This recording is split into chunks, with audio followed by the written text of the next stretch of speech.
Olá, pessoal! Sejam bem-vindos a este treinamento de educação continuada sobre manejo avançado da hipoglicemia na sala vermelha. Nesta aula, nós vamos muito além da simples correção da glicose baixa. O objetivo é desenvolver raciocínio clínico, entender a fisiopatologia da hipoglicemia e aprender a reconhecer situações potencialmente fatais que frequentemente passam despercebidas na prática. Vamos discutir fisiologia, sinais clínicos, abordagem emergencial, armadilhas diagnósticas, prescrição prática e, principalmente, como evitar erros graves no atendimento. Porque hipoglicemia não é apenas um número no glicosímetro. Ela muitas vezes é a ponta do iceberg de um paciente gravemente descompensado. Redefinindo a hipoglicemia. Texto para narração. Muita atenção para esse conceito. Hipoglicemia não significa apenas glicemia abaixo de 60 mg por decilitro. O diagnóstico clínico verdadeiro depende da chamada tríade de Whipple: glicemia baixa, sintomas compatíveis e melhora após a administração de glicose. Isso muda completamente nossa forma de pensar. Imagine um paciente confuso, com glicemia de 48.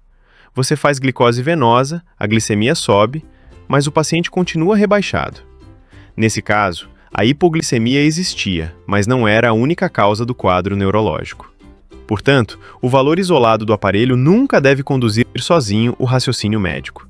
A hipoglicemia precisa ser interpretada dentro do contexto clínico. O organismo humano faz de tudo para evitar hipoglicemia. A insulina reduz a glicose sanguínea. Já os hormônios contrarreguladores, glucagon, adrenalina, cortisol e GH, tentam elevar a glicemia. Durante o jejum, em 12 horas, cerca de metade das reservas de glicogênio já foi consumida. Após 48 horas, o organismo passa a depender quase totalmente da gliconeogênese. Por isso, quando um paciente chega hipoglicêmico, precisamos pensar: o que falhou nesse sistema tão eficiente? O corpo tolera melhor hiperglicemia transitória do que hipoglicemia aguda. Porque o cérebro depende continuamente de glicose. Ele não possui reservas energéticas próprias. O raciocínio da admissão. Texto para narração. Na prática, o raciocínio deve dividir os pacientes em dois grandes grupos.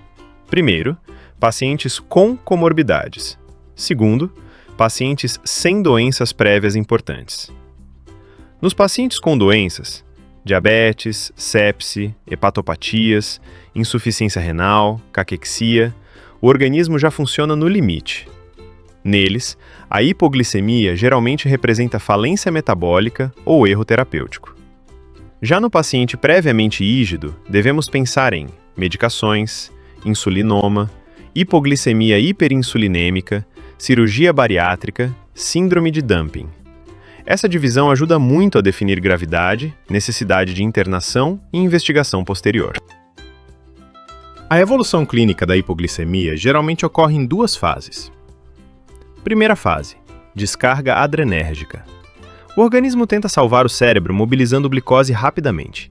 Nessa etapa surgem sudorese, tremores, palpitações, ansiedade, fome intensa. Se a glicose continua caindo, entramos na segunda fase: falência neuroglicopênica. Aqui aparecem cefaleia, sonolência, lentificação, confusão, convulsão, coma. Sintoma neurológico em hipoglicemia é emergência absoluta. O cérebro não possui reserva local de glicogênio. Abordagem inicial na sala vermelha. Texto para narração. O primeiro minuto do atendimento é decisivo. O protocolo inicial segue o mnemônico MOVG: monitorização, oxigênio, veia, glicemia. Todo paciente deve receber monitor cardíaco, aferição de pressão, oximetria, acesso venoso calibroso e glicemia capilar imediata. Outro ponto importante: paciente rebaixado não pode receber nada por via oral. Nesses casos, dieta zero absoluta, cabeceira elevada entre 30 e 45 graus e glicose intravenosa imediata. Já pacientes conscientes e orientados podem receber carboidrato por via oral assistida. O padrão ouro. Texto para narração. O tratamento padrão da hipoglicemia grave é glicose hipertônica. A prescrição prática consiste em glicose, 50%, 3 a 5 ampolas, intravenosa, em bolos lento. Cada ampola possui aproximadamente 5 gramas de glicose. A administração lenta reduz risco de flebite química. E atenção, jamais utilizar soro glicosado 5% para reversão aguda. Para atingir a mesma carga glicêmica, seria necessário grande volume infundido rapidamente, aumentando o risco de edema agudo, distúrbios eletrolíticos e sobrecarga volêmica. O perigo oculto da reversão. Texto para narração. Esse talvez seja um dos pontos mais importantes da aula.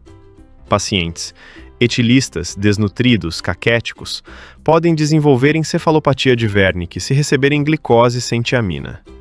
Esses indivíduos possuem estoque praticamente zero de vitamina B1. Ao administrar glicose isoladamente, o cérebro consome rapidamente a pouca tiamina residual, precipitando lesão neuronal irreversível. Por isso, tiamina 100 mg intravenosa ou intramuscular deve ser administrada antes ou junto com a glicose. E um detalhe importante: complexo B não substitui tiamina pura adequadamente. Casos refratários e acesso difícil. Em alguns pacientes, o acesso venoso é extremamente difícil. Nessas situações, o glucagon pode salvar tempo. A dose recomendada é 1 mg intramuscular, podendo chegar a 2 mg. Mas existe uma limitação importante. O glucagon depende das reservas hepáticas de glicogênio, ou seja, em pacientes caquéticos, hepatopatas ou desnutridos, seu efeito pode ser mínimo.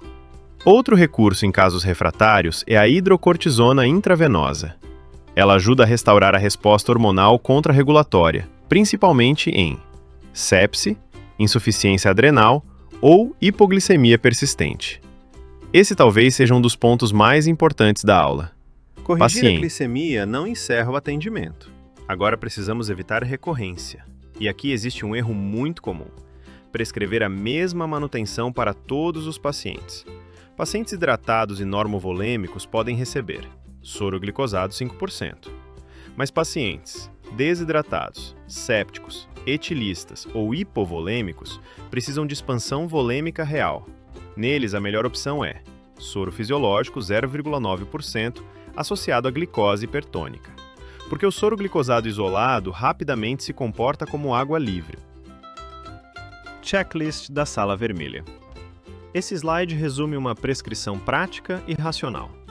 Os principais pontos incluem monitorização, glicose hipertônica, tiamina quando indicada, manutenção adequada, controle seriado da glicemia e rastreio laboratorial. Os exames ajudam a procurar a causa de base: hemograma, eletrólitos, função renal, glicemia venosa, PCR, urina, radiografia de tórax. Porque estabilizar a glicose trata o sintoma, mas investigar a causa trata o paciente. A armadilha transitória. Texto para narração. Neste primeiro caso, temos uma paciente diabética que apresentou sintomas adrenérgicos, sudorese, palpitação, ansiedade, com glicemia de 58. Ela havia utilizado insulina regular e não conseguiu se alimentar adequadamente. Após correção e alimentação supervisionada, houve recuperação completa. Nesse contexto, a causa foi identificada, o paciente estabilizou e a alta com orientação rigorosa foi segura. Esse é um exemplo clássico de hipoglicemia transitória. O falso AVC, texto para narração. Agora observem este caso. Paciente idoso, tabagista, caquético, com perda importante de peso, chega com hemiplegia, confusão, rebaixamento. A primeira impressão poderia ser AVC agudo, mas a glicemia era de 48. Após correção, o déficit neurológico reverte completamente. Isso mostra como a hipoglicemia pode simular doenças neurológicas graves. Mas atenção, mesmo com melhora clínica, esse paciente não deveria receber alta. A hipoglicemia foi apenas a ponta do iceberg de um quadro metabólico extremamente grave. Investigação laboratorial. Texto para narração. Depois da estabilização, devemos procurar a causa. Nunca devemos liberar um paciente sem investigação mínima quando a origem da hipoglicemia não estiver clara. Os exames ajudam a identificar sepse, insuficiência renal, distúrbios eletrolíticos, neoplasias, hepatopatias e focos infecciosos ocultos. A glicemia capilar salva o paciente naquele momento, mas o rastreio laboratorial é o que impede novas descompensações. Os 5 mandamentos da Sala Vermelha. Para finalizar, vamos resumir os 5 grandes conceitos desta aula. Primeiro, trate o paciente, não apenas o glicosímetro. Segundo, sintoma neurológico em hipoglicemia significa ação imediata.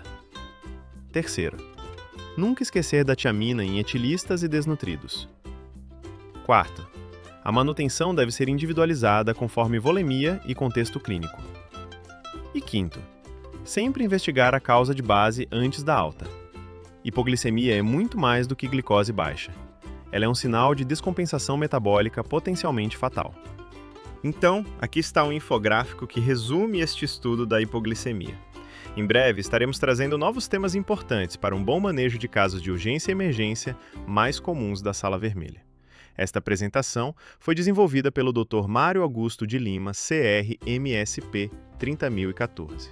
Sugestões para novos temas, e-mail dr.mariolima@gmail.com. Muito obrigado pela atenção e até a próxima aula.